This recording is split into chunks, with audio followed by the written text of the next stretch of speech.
Hello and welcome back to Alice Talks Football, and welcome back to a live Manchester United news and transfer news show. And as things stand, we're going into the final minutes of Spurs versus Manchester City. There's only about a minute or so to go. Spurs are 1-0 up, Man City down to 10 men though. And you know what? I'd like a 1-0. I'd like Spurs and City to drop points because Spurs are catching us in that top four race. But as it stands, 1-1 between Spurs and City. And that is Man City dropping more and more points. And if I actually share my screen with you guys here and actually get the Premier League table up, as I think it's going to end in a Spurs win. If not, City are going to gain one more point. But if we actually look at the Premier League table, if I can find it here, and let me zoom in a little bit. So, can't see Liverpool now, you zoom in, lol. But as you can see, as things stand, we're only 3 points behind Man City, which I think is absolutely mad. And Man City have got to play Arsenal twice. You know, the drop-off in Man City is incredible, but the improvement in Man United, if only we didn't drop that, if Elise didn't score that banging free kick, we'd be 1 point behind City. If Casemiro never got suspended, it's so weird. It's an if, but, maybe. If Casemiro never got suspended and Elise never scored that free kick, and we played Palace when we were meant to play Palace because the Queen didn't die, you never know. We could have been on 47 points. So 47 points right now, and Arsenal would be on 47 points. You know, not that, obviously that's an if, but maybe. But as you can see by the Premier League table, Tottenham are catching us. They are 3 points behind. We have a game in hand on them over Leeds, which we are going to play on Wednesday, which could take us to 45 points, and we could be equal on points with Manchester City if things stand. But Manchester United look in a very good place right now in the league. But I am worried about Tottenham catching us. I still think they're a good side, Tottenham. I think they get a lot of stick as well. I don't think Chelsea will catch us, but with the money they've spent, I think that they could definitely come close to us. But I'm not worried about Liverpool because they're just shit in 10th. But the Premier League really heating up. But in today's video, someone said sound off. I'm assuming the sound is on, but I don't know. Let me know if there's any problems with sound and audio, of course, as well. I'd like a draw, but I'm not that bothered. I'm just glad that one of them is dropping points. And we should be able to cope against Leeds twice and Leicester without Casemiro. Plus, he could do with a rest and stay sharp for the Europa matches. Yeah, I want to talk about the Casemiro suspension. I also want to talk about new ownership news because big stories coming in today. Obviously, Avram Glazer spotted in Dubai. Rumours that, Dubai and the Middle East are having talks with United. There's expected to be big bids this week. The belief is that there's going to be some big bids this week for Manchester United as well, which we'll get into. And formal offers are going to be submitted this week, which is going to be interesting as well. And these formal offers are expected from Ratcliffe, America, and the Middle East. And we will get into the news on that. Mason Greenwood reportedly unhappy with Manchester United not backing him and looking to move abroad unless, Manchester United show him some backing. So he's probably frustrated that the club still haven't decided to take him back yet. We'll get into news on that. We'll get into the Casemiro suspension. Ten Hag has made some comments on the Casemiro suspension, and I think that's what I want to talk about first of all. Casemiro suspension, then we'll get into new owner news, then we'll talk about number 11, and then we'll talk about some of the transfer news, because we're actually linked to Neuer as well, people, because of Bayern Munich and Neuer and the Bayern Munich manager and Neuer not getting on at the moment as well. But concrete bid news has to be coming soon. And yeah, basically the belief is that there's going to be a big concrete bid for Man United this week, which is going to be interesting to get into. But we're going to go back onto the Twitter. I don't know if you can let me change that here. We're going to get some news up on the Twitter as well. Mason Greenwood has added Nike and Man United back into his Instagram bio, and he's completely changed his Instagram, which I honestly, this is an interesting one. We will talk about this at some point as well. Greenwood adding Nike and all of that to his Instagram bio. But I want to talk about Casemiro. I want to talk about Ten Hag's comments to Casemiro. I want to start this video talking about a topic that's a bit nicer than Mason Greenwood. So, so Ten Hag said Ten Hag spoke about the Casemiro card, and Ten Hag's response was very good. He said, Casemiro crossed the line. You saw that. However, I'm unhappy with the inconsistent refereeing, not only this game, but also in the Palace game last time. They elbowed Martinez, and last week Carroll with Ericsson. Ten Hag then said a lot of players crossed the line, including some Crystal Palace players, but VAR didn't intervene then. Ten Hag said teams stands for each other and they don't accept it when a player can be badly injured. So Ten Hag basically saying on Casemiro crossed the line, unhappy. and I will admit that Casemiro crossed the line. But Ten Hag's saying, I'm unhappy with the refereeing. The refereeing has been significantly inconsistent. They tried to injure Eriksen last week. They didn't injure Eriksen. They elbowed Martinez in the last Palace game. But Ten Hag is saying, it's not just that Casemiro crossed the line. Multiple Palace players crossed the line, and that surely you send off 3 players or you send off none. And that Ten Hag actually said teams stand for each other and they don't accept it when a player can be badly injured. And Ten Hag weirdly said Casemiro shouldn't have done what he done, but he's saying this shows that we're a team. If you try and injure Anthony, if you're pushing Anthony, Casemiro is going to respond because he's there. He's backing his teammate. And in a weird way, should Casemiro have done that? No. But also respect to Casemiro. He didn't like seeing Anthony be pushed around. Everyone else was doing what Casemiro was doing. He was just the only one that got sent off for it. And Ten Hag said, I saw two teams fighting. I saw 2 teams crossing a line, but only 1 player got sent off, and that's not right. And Crystal Palace started this, and he took a big risk by trying to injure Anthony. So, again, I think Erik Ten Hag's response is very fair. He does admit Casemiro crosses the line because Casemiro does cross the line, but he's also saying this is not fair if Casemiro is only being penalised and no one else as well. And the biggest issue is our players aren't being protected. No cards for horrid injuries to Donny van de Beek and Eriksen, and are letting go against us. Literally, this is the most annoying thing, is that other players get nothing, and then when it's us, we're getting in loads of trouble. There's I generally believe there's a VAR agenda. I generally believe there's a VAR agenda against Manchester United, and yes, I really don't like it as well. There's a few rumours about Mason Greenwood coming back, and we will get into that in a second, but I think it's only appropriate if we get into the main title of this video, and that obviously is new ownership. I want to get into a few stories because there's quite a few stories, but obviously, as you can see, Manchester City have lost 1-0 to Spurs. Lol, you shit. No, I'm joking. They're still above us in the league, but there's some really interesting stories coming out, so we're going to go ahead and get it up on the screen for you people. So, first of all, it was said last night by the Daily Mail that formal offers to Manchester United is expected to be submitted within the next week. The belief in and around Manchester United is that formal takeover offers are going to be submitted in the next week. The takeover shit, everything surrounding the takeover is going to kick off in the next week. The following story spoke about where the expected offers are going to come from. So we know that there's going to be big bids and offers for United in the next week. We know that next week's going to be a massive week in terms of the takeover. But it said the sale, which is expected to attract initial bids of at least $4 billion, has attracted considerable interest from potential buyers in the Middle East, the US, and the United States. Again, confirming the Middle East, US, and Asian interest as well. And you know what the best thing that was said? Do you know why this was the best thing which was said in the news today? Just because it takes a pure dig at Liverpool as well. It was also said that the United sale process is understood to be much further down the track than Liverpool's and said to have attracted far higher indicative bids. So not only are we expecting something big to happen in the next week, not only have we got a lot of interest, but also people are more interested in Manchester United than Liverpool. And I have to say, I absolutely love that. Might as well kick Liverpool when they're down. Liverpool, who was slating us for being Glazers out and all of that, this, that, Liverpool, you know what, they're always getting the Norwich scarves out. Liverpool now going full FSG out.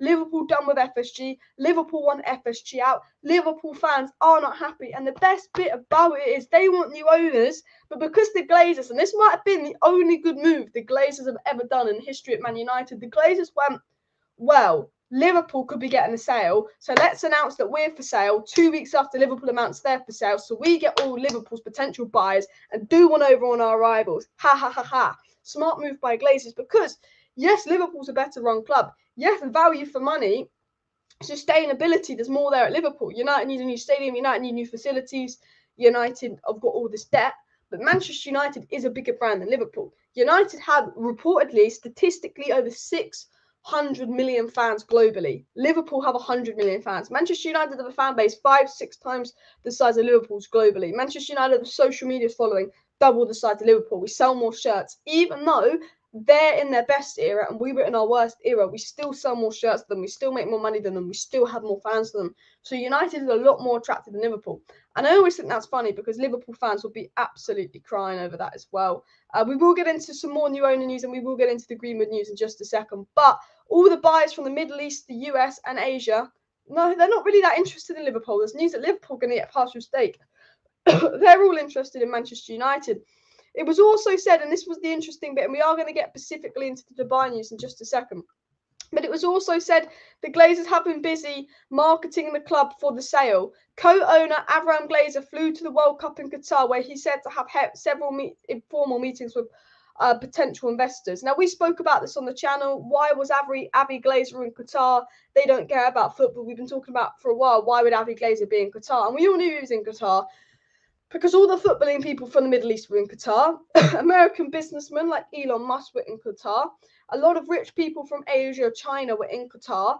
If you are selling your club and you're selling your club to people that are interested in football with a lot of money, you go to the Qatar World Cup, you've got all the billions there, and you go bish, bish, bish, bish. So, as said, if you just join the live stream, there's expected to be, this beginning of the process next week as well. It was followed up by saying Manchester United owners expect the first formal effort or offers to come this week. So not only were they spotted in Qatar, to buy this week, but they're also expecting the first formal offers for the takeover of the club to be submitted. That is the belief going on. The offers are finally going to come in for the club, which I think is probably the case. The Rain Group have been saying this. The Athletic have been saying this. Many reliable sources have been saying this. February is the bidding month. March and April was the finalisation month, so then they've got kind of May to plan for the transfer window. The overall goal of the Rain Group that's overseeing the sale of Man United, that did the same job with Chelsea, is to get your new owners to end the bidding process in February, so March and April can be used as that transition period to get the new owners in, and then the new owners have time to prepare for the summer transfer window. That is the plan, and there's expected to be big bids this week, formal offers this week, and those offers are going to come from Ratcliffe, the US, the Middle East, and obviously Asia as well. And it was said new, after allowing interested parties to view the club's accounts, bids are now expected to be submitted this week. So more and more reports saying this is going to be the week where clubs bid for United. And again, the Middle East, US, people like China and Asia, and people for United. Now, some of these bids might be for a partial stake. Qatar interested in a partial stake of United, not full sale. Saudi Arabia interested in a partial stake of Manchester United, not full sale. Will the Glazers completely sell United, or will they sell off a percentage so that could cover the investment in the stadium and pay off the debt? The Glazers obviously would want, to be in charge of United and find someone stupid enough to give them 2 billion, but give them still the voting power. Now, I don't know if someone will do that, but the Glazers are realising that the club's value was going up under Ten Hag, and that maybe if Ten Hag wins the trophy, the club's value could go up even more. But then the Glazers know that this is the time in the market where there's so many rich owners about. Chelsea got so many offers last time. This is one of the best times to cash in on United. They've got more debt problems since COVID. The debt's risen to over 500 million. They're not making as much profit if they used to. There's more and more competition in the Premier League. If they want to get top four, they've got to spend more, so they're losing more money. The Super League fell through, so the Glazers are in a bit of a financial situation where they're like, well, if the Super League's not going to happen, then fuck. Their whole plan was the Super League, and then the Super League's really starting to fall through and crack through. That's the financial plan gone. They need $1 billion on the stadium. They need to spend $1 billion on the stadium, 500 million to clear the debt. They don't have the money to run United anymore. And the Glazers are saying that, they're going to keep the debt with the club, which is a bad thing. They don't care about paying off their debt. They don't care that they're going to get 6 billion and they could use that to pay up their 500 million debt off. They want the money for the club and then to leave the person who buys the club with the debt. They want to leave the club in debt. Now, that's a negative because the Glazers are scumbags, but that's also a positive because if there's news saying that they're going to leave the debt with the club, then that means they're going to completely go and it's going to be a full sale if that's what the news is coming. And honestly, people say this is a great time to be a Red. Right now, you know what? Considering where we were last year, the fact that new owners are close, hopefully, the fact that, the bidding process for new ownership is this week, the fact that Liverpool are on a downfall, the fact that Ten Hag is doing wonders, I have to say it does feel like a very good time to be a Manchester United fan. We've got even more news coming in as well. It said reportedly that Jim Ratcliffe is the front runner. Now, this was from the Metro, and I have to say the Metro isn't my favourite source of information. I think when it comes to takeover news, Simon Stone and The Athletic. When it comes to takeover news, I think the best sources of information will be Simon Stone and The Athletic. I think Mike Keegan of the Daily Mail will be a very good source as well. I think the Metro's a little bit hit and miss, I will say that. But it said that apparently Jim Ratcliffe is the early front runner. However, there's interest from the Middle East, which we know as Qatar, Dubai, Saudi Arabia, Asia, and American parties. A lot of the American parties waiting for Chelsea. I think there's reportedly some interest from China, and then obviously we know Dubai and other teams are interested. And as said, the bidding war is expected to happen this week. Smash that like button if you were Glazers out as well. We will talk about the Osimhen news. PSG and Chelsea to fight it out for Victor Osimhen with United. I think if we get top 4, we could beat Chelsea to Osimhen. If we get top 4 and Chelsea don't, I think United could beat Chelsea to Osimhen. And the reason I believe that is because PSG shit league. Osimhen supports United. A big fan of Agallo, loves United. If we get top 4 and Chelsea don't, I think we could get Osimhen. I said we want Osimhen because Martial is always injured. But of course, get your Glazers out in the chat. And as Diego says, make sure to subscribe if you're new. I go live pretty much every single evening, keeping you up to date with all the latest Manchester United news and transfer news as well. Jim Ratcliffe can only be the front runner because other parties haven't come in yet. And you're absolutely right. Jim Ratcliffe is the front runner because the other parties haven't come in yet. But obviously, as said, other parties are expected to come in this week. This is the big news. Avram Glazer spotted in Dubai, and then Man United leaked to the news the day after Avram Glazer spotted in Dubai that formal offers for Manchester United are expected to be submitted within the next week. And if you put Dubai in here, and I put people I follow him, I'll see if I can find it. No, latest, because there was some big news about them in Dubai here. As you can see, Avram Glazer obviously pictured in Dubai just yesterday as well, obviously watching the cricket and stuff, but he's spending a lot of time in the Middle East, a lot of time in Dubai, and we know that the reason he was in the Middle East in the past was to do with the takeover. We know the reason Man United have been in the Middle East is to do with the takeover and to do with sponsorships. They've been spending a lot of time in the Middle East. So although Jim Ratcliffe's the front runner, I will tell you this about the Glazers, and I don't need to tell you this, you already know this about the Glazers. The Glazers will sell to whoever gives them the most money. The Glazers aren't taking Jim Ratcliffe seriously, although Jim Ratcliffe is reportedly the front runner. The Glazers are not taking Jim Ratcliffe seriously because Jim Ratcliffe give them 6 billion, 7, 8 billion, what they want? No. Just Jim Ratcliffe is rich, but Dubai is richer. The Middle East is richer. Some American investors are richer. The Glazers don't care if he's a Man United fan and he's going to run Man United really well. They don't care. The Glazers are sitting out in the Middle East, trying to network with the Middle East as much as they can because all the Glazers want is money. The Glazers could, we could get Jim Ratcliffe come in with a 4 billion offer and have brilliant plans for United. He's going to regenerate the club and do fantastic things. But if a Middle Eastern man came in and said, I've got 6 billion, fuck Jim Ratcliffe, they're going to give it. Even they won't even care what their plan is with the club. The owners of United, the Glazers, want as much money as they can for United to gain to them. They want to be able to brag to their American business friends that they've broken a record deal for United. Their goal is to brag and say that they've broken a record deal for United. United's the most expensive club in the world now. That is the whole goal of the sale. It's not, in my opinion, I don't think Jim Ratcliffe will be the next owner. It's going to be someone very rich in the Middle East or someone very rich in the US because it will be about who's got the most money to offer the Glazers as well. Fatty says, Apple me up. It's reported that Apple are not interested in Manchester United and the Glazer owner of Desert Vipers, that's why he's in the UAE. Potentially, and that probably is why he's in the UAE, but obviously we know that he goes there for other reasons as well. And he's been spotted, multiple times. I'm not saying he's in the UAE initially for Dubai, but I think he's there probably a lot of the time to talk with new potential owners. We know that's why he was at the World Cup. He's there a lot for lots of reasons, but I think one of the reasons he could be there is to talk with potential owners as well. Mbappe will not be leaving PSG, reportedly. I think Mbappe should leave PSG if he wants to consider himself a great as well. And I don't think any bids will compete with Middle Eastern offers. Yeah, some people in the Middle East obviously don't want the full sale. They want a partial stake, reportedly. Dubai haven't confirmed interest yet, but there is interest in the Middle East. The Glazers spent a lot of time there. They do like the Middle East. There's interest in US, and I think it's whoever. Look, I'll tell you who's going to be the next owner of United. Whoever can offer the Glazers the most money. That's all. That's the best thing I can tell you. Whoever's going to give the Glazers the most money will be the next owner of United. And Glazers selling United so they could buy Liverpool. I tell you what. Wouldn't that be lovely? The Glazers, they sell Manchester United and they go and buy Liverpool, and then they go fuck Liverpool over. I mean, that would be ideal. Well, I want to dive into some other news actually. Obviously, there's a few speculations about Greenwood putting Manchester United back in his bio and all of that. I'm gonna get the news up here actually, because do you know what's really annoying me about the Greenwood story is the conflicting reports. I feel like some of it's guesswork, and this is what I want to talk about with Greenwood. So we get from Phil Thomas of The Sun, Man United stars do not want Greenwood in the dressing room this season because they fear it will disrupt their progress. So we get one report saying Manchester United players don't want Greenwood back. So we're getting this report from The Sun by one journalist of The Sun saying United stars don't want Greenwood back. And then another journalist of The Sun says the Man United players are open for Mason Greenwood returning. This is what I mean. I think journalists are using Mason Greenwood's name to get some clicks. Because I don't think they have a clue what's going on. And I think if we write a story on Mason Greenwood, everyone's going to be so interested. And they're going to click, click, click.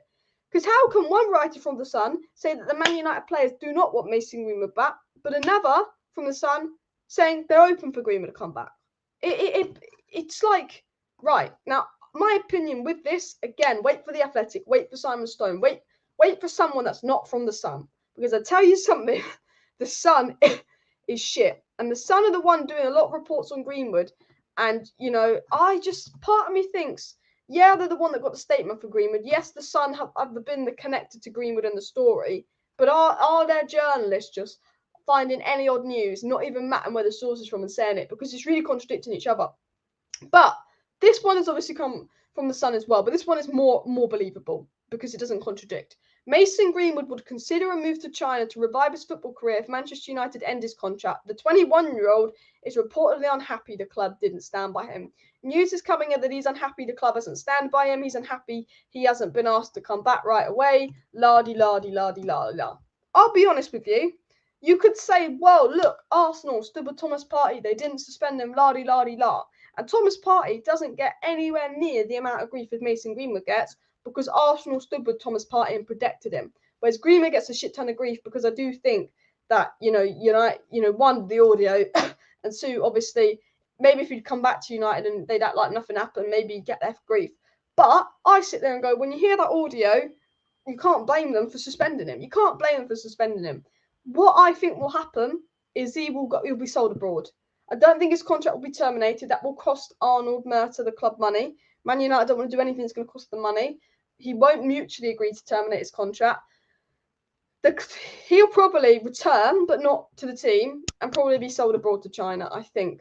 But there are a lot of reports of him returning because he's put Manchester United back in his social media bios. People are, there's a lot of speculation that Greenwood is going to return. Why is he all of a sudden this morning put United back in his bio? Have United told him he's back? La-di-la-di-la-di-la-di-la. I don't know. I don't like to speculate, especially in a situation like this, because I don't know anything that you don't know. I would just wait for the good journalists to come out and actually tell us stuff about Mason Greenwood or not as well. Just send him on loan. Greenwood, yeah, I would just, look, from a business perspective, just sell him. I think that's the best thing you do. And have to accept we will never know everything for sure. Journalists conflicting reports and we don't know who paid off and what's at this point exactly. I think with the Greenwood situation, everyone has an opinion of it, and some people have opinions that, you can have an opinion. You can say you think he should be allowed back, and you can say he shouldn't be allowed back. But what you cannot say is some of the vile things that people are saying. Everyone has an opinion on it. But the one thing we know is that we do not know everything. None of us know everything. We make speculation of what we hear. We know bits of it. We've heard bits of it, and no one knows what went down. No one knows why the case was dropped. No one knows what the evidence is on Greenwood's side. No one knows what specifically went down for the case to be dropped. Why did a witness withdraw? No one knows that. We can speculate. We can come to assumptions. People will believe he's still guilty. Some people believe he's innocent. La. But looking at the situation, all we know right now is that Manchester United are making a strategical business decision on Greenwood. Okay? They're not looking at it about what the fans will think. It might come into an account because obviously if the fans are angry, they can lose a bit of money. But Richard Arnold has been given the keys to make the Greenwood decision. He spoke to people at United. There's conflicting reports. We read the Jamie Jackson article in the live stream the other day. Some people at United believe that Mason Greenwood should be allowed back. He was a kid. He wasn't charged. Parties playing for Arsenal. You don't know the full story. They have a duty of support. Some people at United believe Greenwood should come back. Other people at United heard the audio clip, thought, no, that's not right. I know he's not charged, but we cannot let him back. This is not a good image for the club. We can't. And so Man United are doing an investigation on the situation. And Manchester United in their investigation aren't investigating, the case. They're not investigating what's on Greenwood's side. They're investigating and they're talking to sponsors about how they would feel. They're talking to their sponsors. They're talking to the companies they work with about how they would feel. And United are going to make a strategical business decision on what to do with Greenwood. It's not about what I want. It's not about what you want. It's not about, that fans will be upset if he comes back and people might feel uncomfortable or it does not matter to Manchester United, any of that. Is it going to cost them money? Because to terminate his contract is going to cost them money. But to bring him back, could that potentially cost them money in terms of could they lose fans? Could they lose sponsorships? Could they lose income? It's not about our opinion. It's about will they lose income? Because, the Glazers will know that actually them selling the club, this probably isn't our problem. But Arnold, businessman, is thinking, right, if we bring Greenwood back, we might not have to sign a striker because this could be our striker for the next 10 years. This guy was meant to be our striker for the next 10 years. And there's no denying that, just before Ronaldo came in, when he was playing striker for United in those few games, there was no denying that this guy was going to be a brilliant striker. There's no denying how good he is. And that's the worst part about this case is he would have been such a good player. And there's no denying how good he is. And United might think, well, look, Ten Hag needs a striker. This is one for the future. He wasn't charged. A lot of players in his situation are also playing. Maybe they'll forget about it. We could save money on a striker. We could do better on the pitch, blah, blah, blah, blah. Or United might think this is going to cost us too much money in sponsorships. We're going to lose fans. This is going to cause economic problems. And they're going to go scrap it. It's all about business to United. It's all a business decision. And I think a decision will be made soon. People are already speculating on Twitter that Greenwood's coming back because he's just gone and put Manchester United back in his bio. We do not know that. Reportedly, he's not happy with the club because they're still making a decision. And honestly, all I'm going to say is I am glad I'm not the person making that decision. I am very glad I'm not the person making that decision because it's not a fun decision to make. But I think the best bet for them is to sell him and let him play abroad. I think, even though he's not charged, too much damage was done with those audio notes. Let him play abroad. It's a complicated situation, feelings aside. There's major sponsors and massive money at work also. Yeah, it's all, I think Alex B said that really well. It's all kind of a business decision of what pays off best for the business. And it's not, you put your feelings aside. It's all about actually how's this going to impact the business as well. And, I'm not going to give you any news on Greenwood that's fake. I'm not going to say he's coming back or anything. There are fake journalists saying that they've got inside information that Greenwood's back and all of that. And then we obviously, as we saw earlier, we're hearing one report that everyone wants Greenwood back and another report that players don't want Greenwood back. I'm not here for the speculation or anything like that. I'll just read what's come out. But what we do know is, Richard Arnold and those at Manchester United are making a decision as well. But back to football notes, back to a nicer note. Arsenal City lost, Newcastle drew, and the other two teams chasing the Conference League spots also dropped points while United won. What a beautiful week of football. The Casemiro red card doesn't feel as bad now because it has been a very good week of football as well. And United is a business because of the owners who hopefully will be gone now as well. He put it back in his bio as he is a United player and still under contract at the club. And that would be a very good explanation. This is what annoys me about Twitter.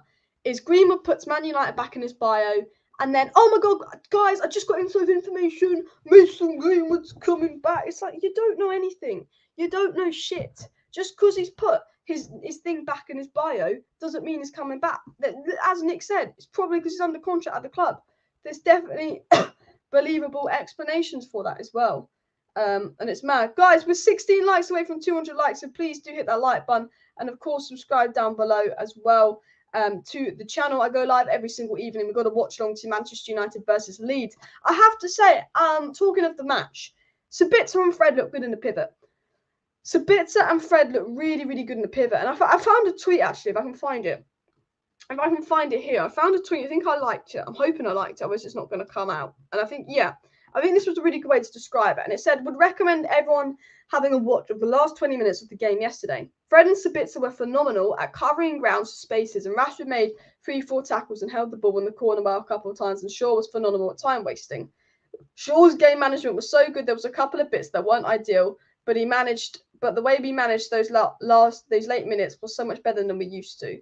But what he points out is, yes, we don't have Casemiro, but the work rate at Fred and Sabitzer leads. And I tell you what, the only positive about this Casemiro red card is it couldn't have come at a better timing. Because if there's any game that you feel comfortable with Fred playing or Sabitzer and Fred playing, it is Leeds. Because Leeds is about energy. McTominay and Fred, Man United have always done well against Leeds. Arsenal, Casemiro, I was like, fuck. The one time, if Casemiro was going to be out, was you've got 2 Leeds games. And then Leicester, who were like bottom of the league, we should beat without Casemiro. I think we beat them with McTominay when we first played them. Anyway, but Fred and Sabitzer, I tell you what, really good for those 20 minutes. Really good lungs, like that G-Sun Park kind of iron lung kind of vibe. And I do think versus Leeds, their energy could work. It could be a Brentford all over again where they're weak in the midfield, we get exploited and la-di-la-di-la. But Fred's been good lately. Sabitzer look good. Ten Hag's managed them well. We've got this Leacher and Varane at the back. All-round confidence, stability. Leeds will give us a difficult game. It will be harder without Casemiro. I think Leeds are a good side. But I do think we've got them twice.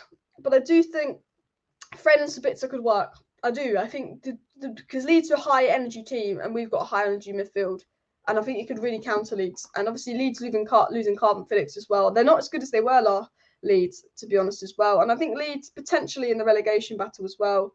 If we lose the Adidas deal, for example, that's a huge issue. 10-year deal for nearly £1 billion. Yeah.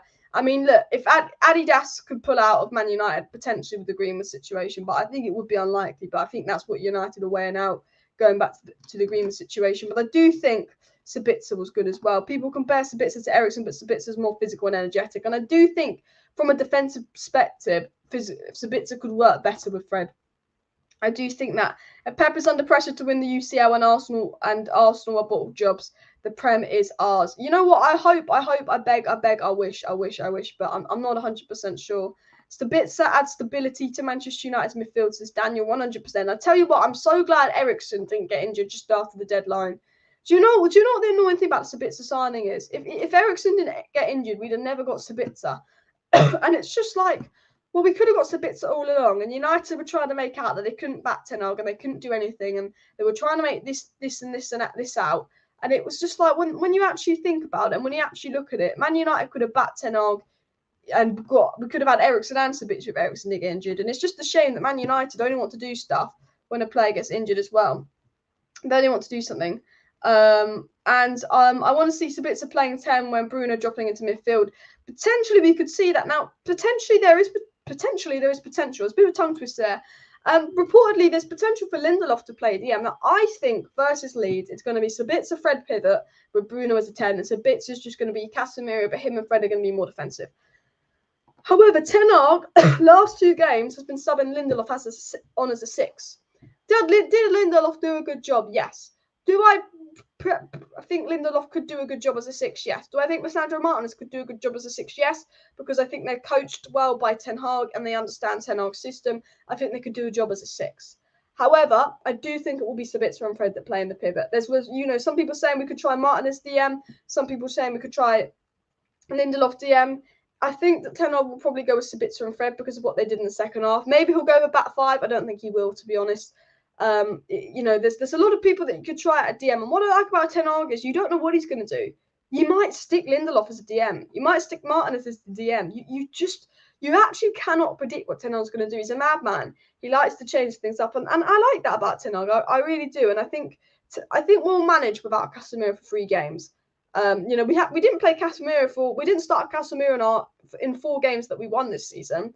It's not the be all and end all. But, McTominay is injured, McTominay won't play. There's a massive drop-off from Casemiro to McTominay. And in a game like Arsenal, a game like Man City, you're going to need Casemiro. But Manchester United should be able to beat Leeds without Casemiro. Yes, he's our best player. Yes, he's our most important player. But we still have Bruno. We still have Rashford. We beat Leeds last season, despite how crap we are. We still managed to beat Leeds under Rangnick. So if Rangnick can beat Leeds, surely we can beat Leeds without Casemiro. I would still put my money on United will get a win. And Lindelof did play 6 before coming to United, and so did Martinez, but both of them haven't played at 6 in such a while. So I think that's where the risk is. Like, both of them have played 6 before United, but they haven't played 6 in a while. And I think it's a risk, but also Ten Hag put Luke Shaw at centre-back versus Man City, and it paid off. Those risks Ten Hag is making are absolutely paying off as well. Man United decided against getting Cody Gakpo as another stroke of genius by Ten Hag. Seems like he knew Cody's not ready to play in the other leagues yet. I think Cody Gakpo still, to this day, would have been a good signing for United. He's come to a Liverpool side that are playing poor, so it's not going to help him. He's not. This is what I said, and people kept saying that I was salty and I was jealous, and that he'd ended up at Liverpool. I was a bit salty, but I always said I never understood Liverpool signing Gakpo, and it wasn't out salt. Okay, it was out of you've got Diaz who's injured, you've got attackers, but he's not the profile you need. He's not a Liverpool winger. Cody Gakpo's never been a Liverpool type winger, a Klopp type winger. And Liverpool needed a midfielder more than an attacker. I know Diaz was injured, but Liverpool, Diaz and Jota are injured. But Liverpool have got Diaz and Jota on the left, and now Gakpo on the left, because Gakpo's strongest position is left wing. So you've got 3 left wingers, so now you're playing Gakpo out of position at centre forward, and you've got Firmino and Nunes there at centre forward, and you've got Salah right wing. But I sit there and I think about it, and I go, Gakpo, not 7 games, 0 goals, 0 assists. Where's the 007 Gakpo stuff that they did to Sancho? Don't know, not doing it.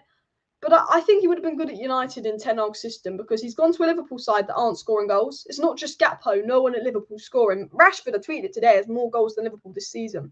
Gakpo made a big mistake because 1, he's not a Liverpool player. 2, Liverpool needed a midfielder, not an attacker. Look at the state of their midfield. Lol. It's like Muck-Fred level. And 3, I just never thought he was the right fit for Liverpool. I still think to this day it would have been a good signing for United, but maybe he wasn't necessarily what United needed.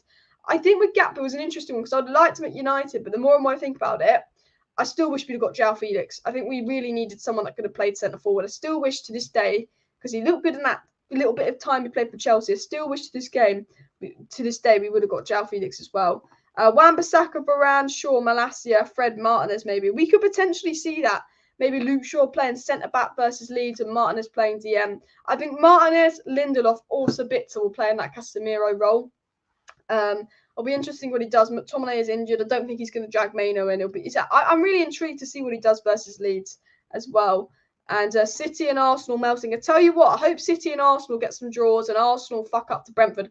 Brentford, can you beat Arsenal 4-0, please? Can you do us a favour as well? We are lucking out with these second, third choices from summer until now. Case impacted us way more than De Jong would have. 100%. You know what? Man United, it got so lucky. You know what? The board being so useless has actually paid off. The board was so useless they couldn't get Timber, so we got Martinez, who is more mature. Martinez is definitely what we needed over Timber. At the time, I was disappointed that we didn't get Timber, but now I look at it, Martinez, more mature, more experienced, 100% what we needed in that back line. So not only does we miss out on Timber from board incompetence, we get Martinez. We miss out on De Jong from board incompetence, we get Casemiro, our 2 best players. Weirdly, the incompetence of the Manchester United board has been doing us favours, and maybe missing out on Gakpo was doing us a favour. I still think he would have been better at United than Liverpool, and I think he will become good for Liverpool. The only thing is, and I get why they didn't, because it was an extortionate loan fee. No way in hell is João Felix worth 20 million for 6 months, and he's only going to play about 12 games for Chelsea. But I do think if we'd have got João Felix, if we'd have got João Felix, Sabitzer on loan, we were in a very good place. I do like Wout Weghorst. I do think he's linking up play well and all of that, but João Felix would have been that a bit more quality as well. And we're 3 points behind City now, so in a very, very good position as well. And you must be deluded if you think Brentford will score 4 against Arsenal. I know Brentford won't score 4 against Arsenal. I just want them to, so I'll feel better.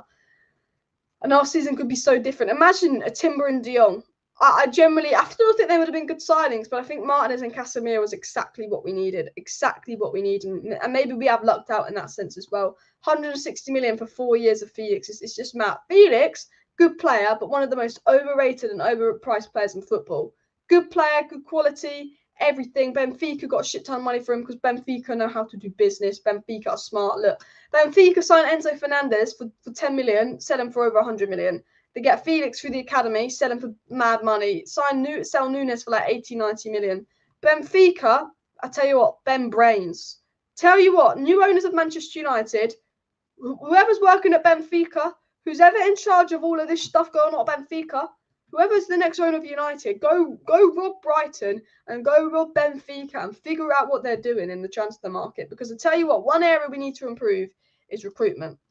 And when those new owners come in, we need to work on that recruitment, improve that recruitment and all of that as well. If Sabitzer makes a huge impact and stays, it might change our plan. We could go for a Casino type in the summer. Potentially, yes. I still think De Jong and a ball-carrying midfield is what we need. I will have loved Enzo Fernandez, and I think it's a shame we missed out on him, but he was well overpriced. I do think potentially Casado would be good backup for Casemiro because, as we've seen, I think for me, McTominay will be sold. It's reported actually that McTominay and Maguire will be sold. McTominay and Maguire like to be sold in the summer, so I would go for Kim Min-jae and maybe Casido to replace them. That would be my approaches, and then I would get Victor Osimhen, and then I would get De Jong, and then I would probably get Manigan or Raya, and yeah. But it's not FIFA. It's not FIFA. If it was FIFA or we were Chelsea, we'd do that. Realistically, it's going to be one midfielder, one striker, one goalkeeper, and potentially a signing somewhere else depending on where we sell. Now, Neuer is basically Bayern Munich don't want Neuer. Neuer's been linked to United. I still think we're going to look at David Raya for 15 million. I think that's a cheap, smart deal. Forest say that if they stay up, they want to buy Dean Henderson off us. So could get 20 mil for Dean Henderson because he's young, and you got to think how much Ramsdale went for and English. We could get 25 mil for Maguire, and we could get 25 mil for Scott McTominay, and we should get that money. People saying that's a bit ambitious. We should get 70 million for Maguire, McTominay, Dean Henderson, and you can maybe add Tellers to that and buy to that when you just get them off the wage bill. I reckon Wan-Bissaka's been really good. I'd keep him at the way it's going. If Ten Hag wants him sold, Wan-Bissaka's gone from a £10 million player to a £25 million player, like that. Honestly, like that in the space of 2 months. What Ten Hag's done with him as well. I mean, Enzo Fernandez in the space of 4 months from a £10 million player to a £100 million player just shows what a little bit of good form can do. We just needed Wan-Bissaka to have a good World Cup, and Chelsea be paying 100 million for him as well. Neuer's upper 30s, top class, but now we need to build longer. And I agree. I really like the AC Milan keeper. Is it Manigan?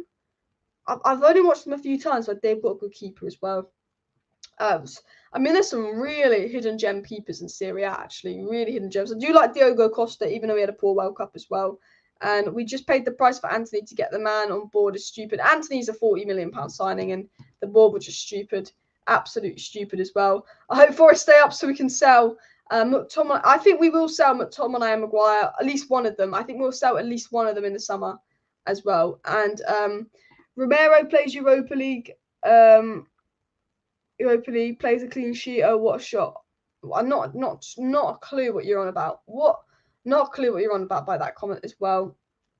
But Mike Manigan is good. That's the name. I thought that was the name, but when your brain stops for a second, so you're like, let me just check the name of the player I was going to mention in case I absolutely bottle it because my brain just gone. But it's very clear that United want a goalkeeper.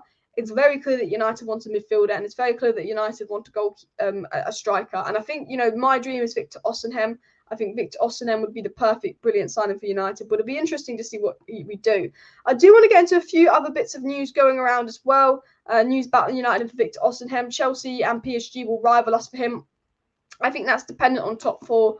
And then this was an interesting report that came out. Now, this is from a good journalist, so I don't want to add to speculation, but this is a good journalist saying that French striker Martial's not convinced Ten Hag he's the striker to lead United's attack, and the club could look to load him off in the summer, particularly if they decide to reintegrate Greenwood into the squad.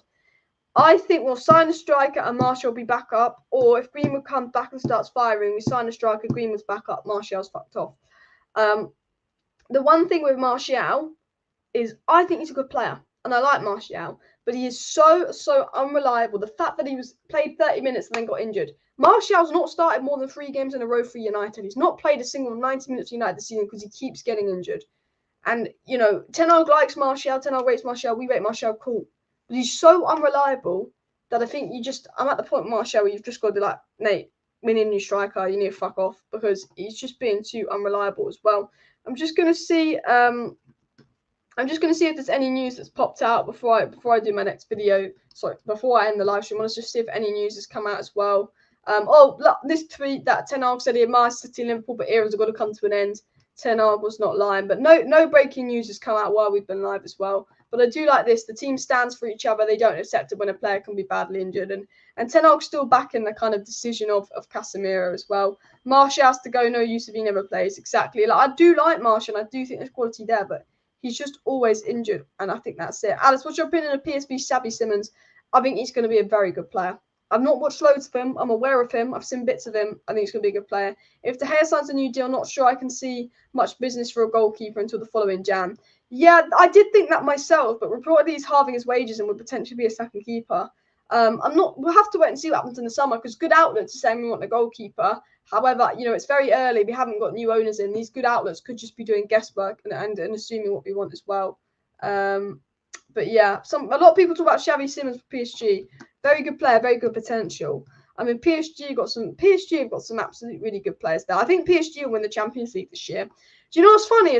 I know Liverpool fans telling me they're going to win the Champions League. They're saying, no, we've given up on the Premier League. We're focusing on the Champions League.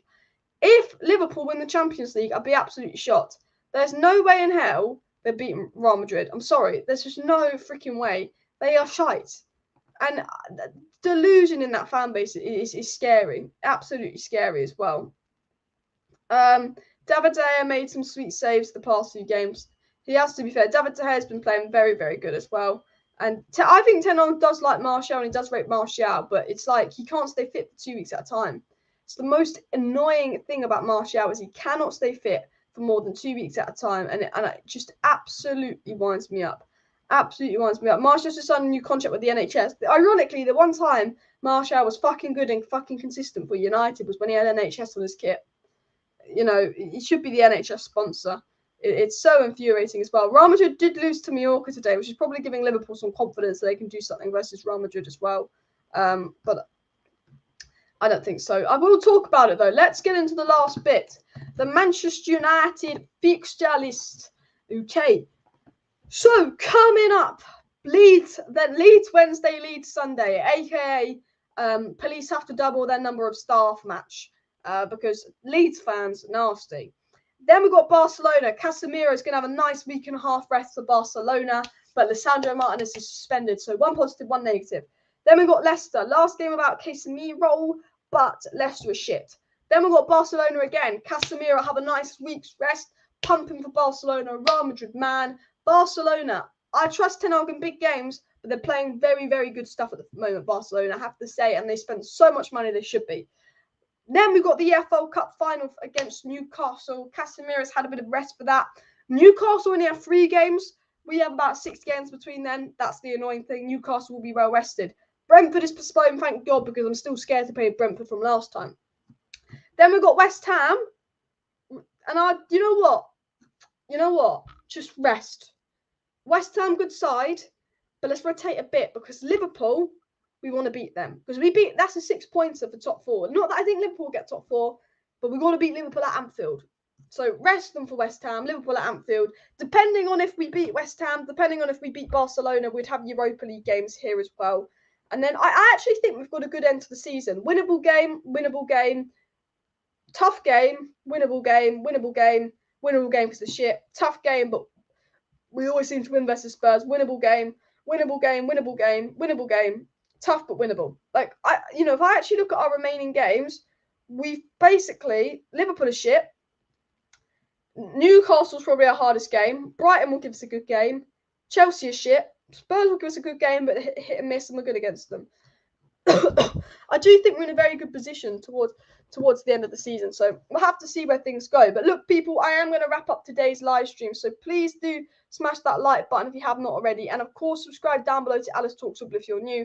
I will be live tomorrow to discuss all the latest Manchester United news, transfer news, and more that comes out tomorrow. If any interesting news comes out tomorrow, I will be discussing that in my live show. I've got a video coming out tomorrow morning, people, so make sure you are subscribed to the channel so you do not miss tomorrow morning's video. We'll talk a little bit about Ten Hag's new rules. Fred's talking about Ten Hag's rule to respect partners, and he said that kind of after the Greenwood thing, about players not be happy with Greenwood, Ten Hag's new rules, the mentality of kind of backing each other in the dressing room. We'll talk more about that in tomorrow morning's video, and then in the evening we'll do a live stream. So smash a like, smash a subscribe. See you next time, and bye. Thanks for watching.